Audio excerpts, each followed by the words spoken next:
Zum Start gibt es feinen Schinkenspeck. Lasst euch überraschen, was es Feines gibt.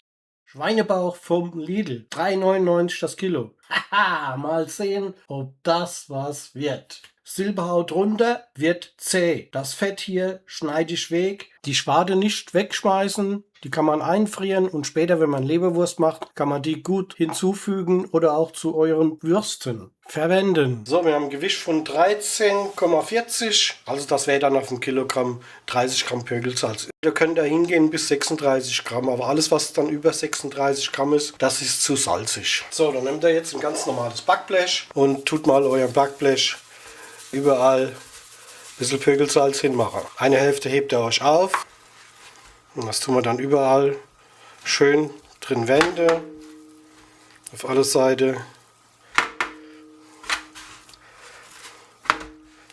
So. Auch in Ritzen und in Kanten mit dem Finger alles einreibe. Seht ihr das hier zum Beispiel? Da müsst ihr ein bisschen reingehen mit Salz. Ja, oder hier. Das sind die problematische Stelle. Das passt auch ganz genau jetzt. Mehr brauchen wir auch nicht. So, jetzt tun wir das schön einreiben. Probiere heute mal so ein Steakgewürz aus. Da ist alles drin, was man braucht. Da brauchen wir sonst gar nichts mehr. Dann machen wir das alles nach Gefühl, dass überall was ist. So, das ist so ein Steakgewürz vom Wildfuchs. Wisst ihr, was ich meine? Und mehr braucht er da überhaupt gar nicht. Da ist ja auch noch Salz drin. Wir waren ja bei 30 Gramm und es sind jetzt eben ein bisschen mehr, weil da ja noch ein bisschen Salz drin ist. Jetzt kommt nur noch eine Zutat. Hier mal so ein Rosmarinzweig, den teilen wir. Da kommt einer hier hin und einer hin und das ist fertig schon. Der eine Zweig Rosmarin, der schieben wir noch hier rein und ich bin mir sicher, das wird richtig gut. Wir machen da noch eine zweite Schweißnaht rein und jetzt geht's ab in den Kühlschrank. Und wenn er hingeht und holt ein Bierchen am Kühlschrank, immer mal ein bisschen drücken, ein bisschen wenden und dann ist das gut. So, der wird jetzt erst abgewaschen. Ich hole ihn nur mal so raus, dass ihr das mal seht, wie das dann danach aussieht. Also das ist jetzt unser Eierspeck. Normalerweise braucht ihr den auch gar nicht mehr zu räuchern. Natürlich für die Haltbarkeit könnte man den dann räuchern. Ich werde den auch räuchern, aber wenn einer keinen Räucherofen hat, dann brauche den auch nicht zu räuchern. Das ist sehr wichtig. Keller hängen, trocknen. Ich mache es mit der Heißluftfritteuse. So, da war jetzt 12 Minuten. Hinten und vorne. Schneiden wir noch ein Stück weg, dass man das schön sehen kann. Das ist lässt sich ganz super schneiden. Und ist richtig schön durchgepökelt. Und das kann man auch jetzt so schon essen. Und das ist total weich, total lecker. So ein Speck kriegt dann jemand. Ist auch nicht so salzig wie der, wo man immer kauft. Also ich habe mir jetzt gerade so ein bisschen was aufgeschnitten. Da macht er ein bisschen Olivenöl drüber. Ich mache immer ein bisschen mehr wie sonst. Ich backe ja Baguettes auch. Und das dazu, ein paar Oliven. Das ist ein Gedicht. Den Schinken haben wir kurz angeschlaft. Jetzt wird die Tonne vorbereitet zum Kalträuchern. So, tun wir unser Räuchermehl einfüllen. Ich habe da immer so einen Teller drunter, also so eine Pfanne, so eine flache. Und dann kann man den Rest ja auch wieder verwenden. Muss man nichts wegschmeißen. So.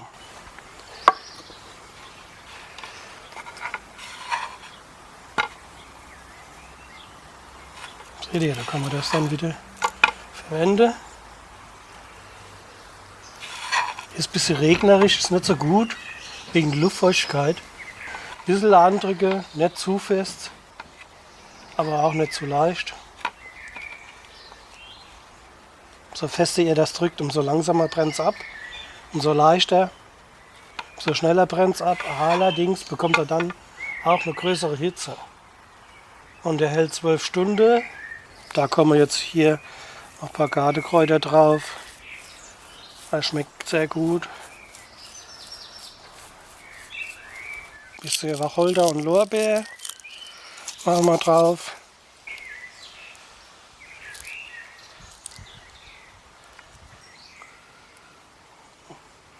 Wird jetzt noch mal kurz angedrückt.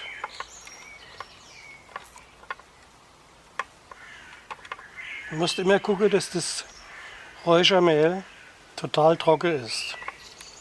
Ja, das ist sehr wichtig. Man kann es auf zwei Seiten anzünden, aber ich zünde das nur auf einer Seite an. Umso länger hält es natürlich. So, ich mache jetzt hier nur so einen Tropfen Alkohol rein. Das ist reiner Alkohol. Kurz anzünden. So, seht ihr, das brennt schon. Ich muss mich ein bisschen beeilen. Es scheint Regen zu geben. Aber ich habe ja eine Tonne, die kann ich zudecken. Wenn das mal qualmt, und dann stelle ich das rein und dann kann es schon losgehen. Oh, das riecht klasse mit den Kräutern da drauf. Oh, Wahnsinn. So, wie ihr seht, das dampft schon schön. Und das stellen wir jetzt hier unten rein. So, so einfach ist das. Deckel drauf.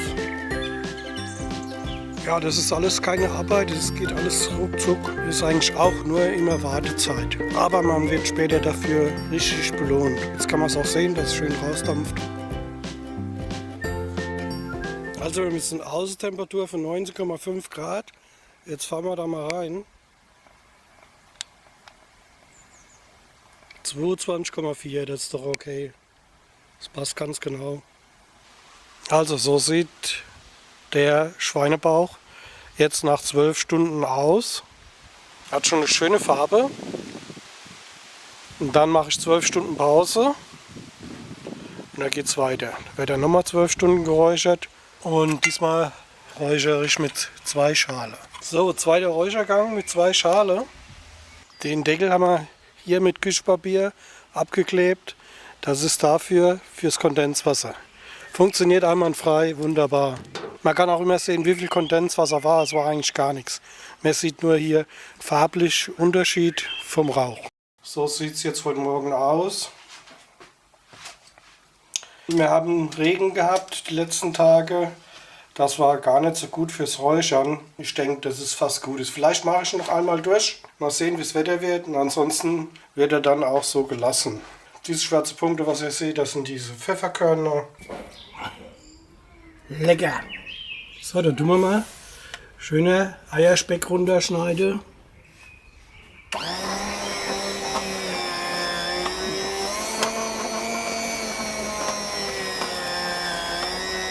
Wunderbar.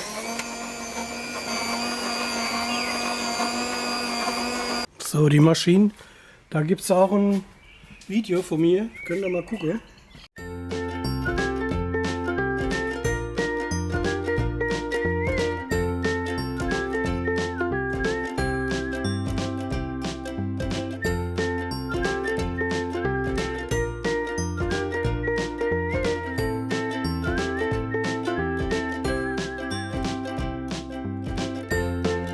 Also, der ist fantastisch. Ohne Scheiß. Der ist nicht salzig. Guter Geschmack.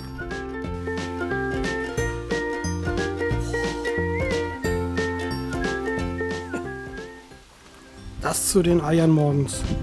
Hammermäßig, Leute. Kanal abonnieren, um nichts zu verpassen. Nächste Woche kommt wieder was Geiles.